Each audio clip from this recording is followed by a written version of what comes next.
Hello, my name is Fenna. Welcome to Following Fenna.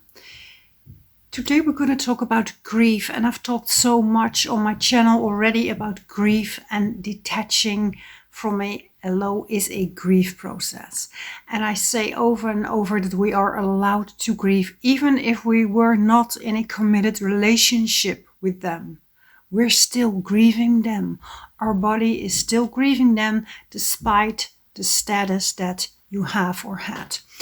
Now in this video I want to have a deep dive into the grief after a Limerent episode. Why it happens, why it hurts so much, and what to do about it. And I'm going to explain to you what. In previous videos I've given rants on how grief is healthy, how it's normal, it's a common shared human experience, and no matter whom, you are allowed to grieve them. In fact, you are grieving them. That means you're allowed to. Now, I want to explain some things about grief and therefore give you some hope if you are in the middle of your grieving pain after you went no contact, or even maybe during your contact with this other person during your limerence, because the contact is so unpredictable and sometimes we just know that this is not going anywhere and it has to end at one point. Or maybe you just went no contact and your body is stressed out, looking and longing for this person, and you are confused and in doubt about your decision. Or even when you're not in doubt about your decision to go no contact, it can still be very, very painful. By the way, if you like this video, consider giving it a like. I also do one-on-one coaching and I have email coaching. Okay, having said that, why does it hurt so much? Up to a point where I've heard clients say, I can't take this pain anymore. Several clients said, I have suicidal thoughts. This pain is so raw when they are experiencing the limerent grief. And of course, there's such a gap and a lack in the mental health industry. And it's such a shame that there is so little known about limerence yet, but okay. Here's an interesting concept on grief and attachment.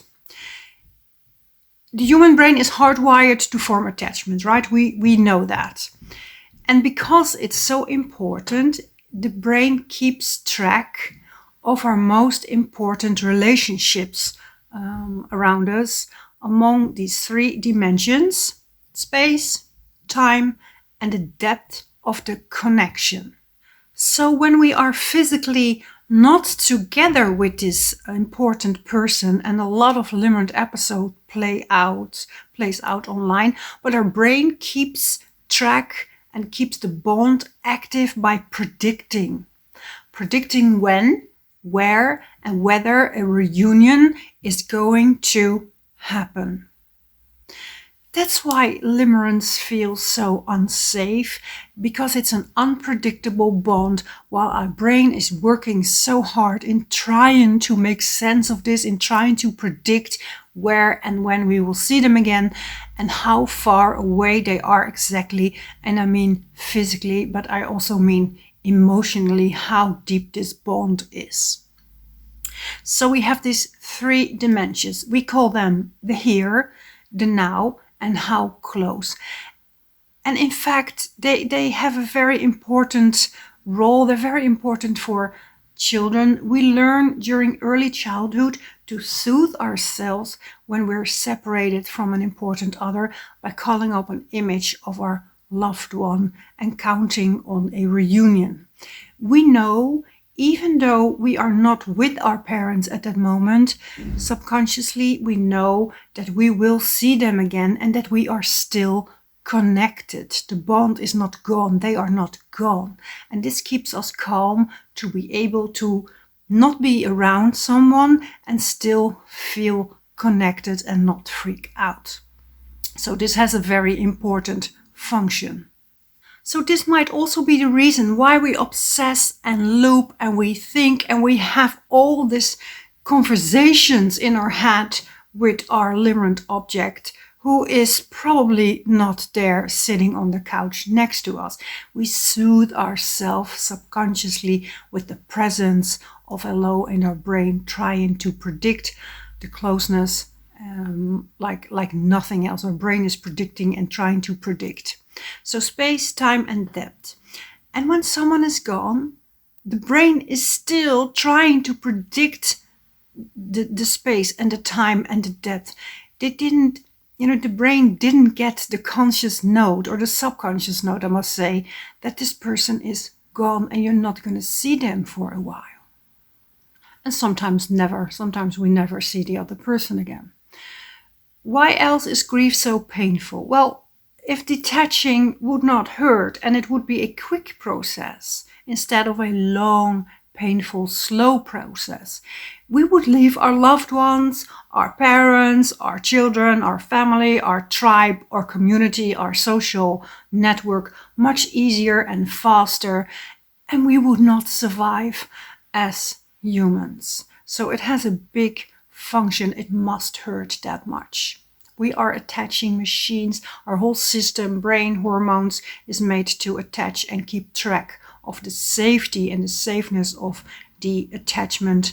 And if we have to detach, yes, it can be done, of course, but it has to hurt in order for you to have the chance to change your mind, let's say 4,000 times. And that's what you feel when you will go no contact. You will doubt and doubt and doubt your decision.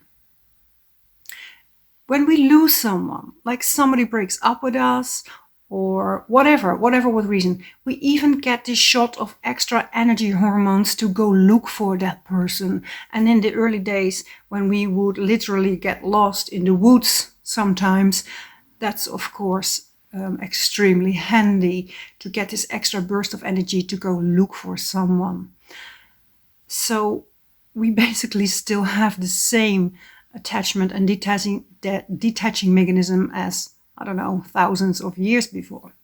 Here we are, going no contact, and we have to detach from someone who we are so attached to, and it's so painful. Even if this was one-sided, that doesn't really matter. You're still detaching from a very important person, at least your nerve system thinks so.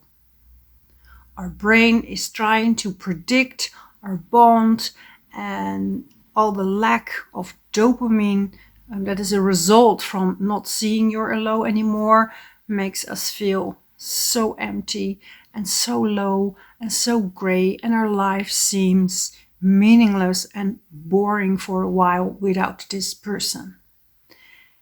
For a while, that is, because the grayness, aka lack of dopamine, is temporary. And we go through different stages of grief. Of course, you've heard about them. We have the denial or bargain stage, which is also so painful. We're bargaining, going back and forward. And if we can, still keep the bond, or maybe settle, maybe try harder, be friends, the could have, should have, and the counterfactual thinking. That means the if only, it could have been so wonderful without having any proof. The anger stage can also feel so painful and so overwhelming when we become resentful, maybe towards hello, or for whatever they did or didn't do. And I tell my clients, getting angry at hello, even if that's completely unreasonable, is actually kind of a good sign. It means that you are in a grief stage, and therefore you are in a detaching process. The depression phase, when we are done struggling and fighting and bargaining and reality is setting in, is also extremely painful. I will not be with this person, probably, and I kind of have to accept that. Now you can practice self-compassion very practical and very easily. You just state what you feel, nothing more. Like, I feel so much pain right now, or I feel confused, or I'm longing like crazy, or I'm angry, I'm resentful, or I'm, happy and relieved, or sad and relieved. whatever. You just state what you feel. Point. No explanation why. If you should feel this, just state what you feel. Number 2 is find a common humanity. Every human in this planet knows grief in some form or shape. You are normal, you are human, and so we all humans make mistakes, have pain, have pleasure. We all share the same emotions. And this step is to make a little bit less of a freak of yourself. You're human, so you are allowed to have emotions, and we share the same emotions since we're all human. And step number 3 is make a friendly sentence towards yourself. Acknowledge that you are suffering. This is painful stuff. Grief hurts. And if you find it difficult to give yourself a friendly sentence, what would you say to a friend? And you're actually saying it to yourself. What would you say to a friend who is in grief and who has so much pain? I hope this video made you understand grief a little bit more and why we are obsessing and looping. It's because of the time, space, and predicting of how deep and how close and how safe the bond is. And our brain keeps doing that, even though we made the conscious decision not to see this person anymore.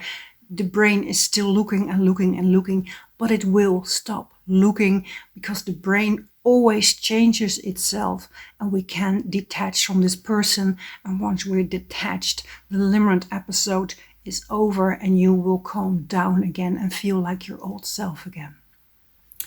If you want my help in one-on-one coaching, I also have a community here on YouTube.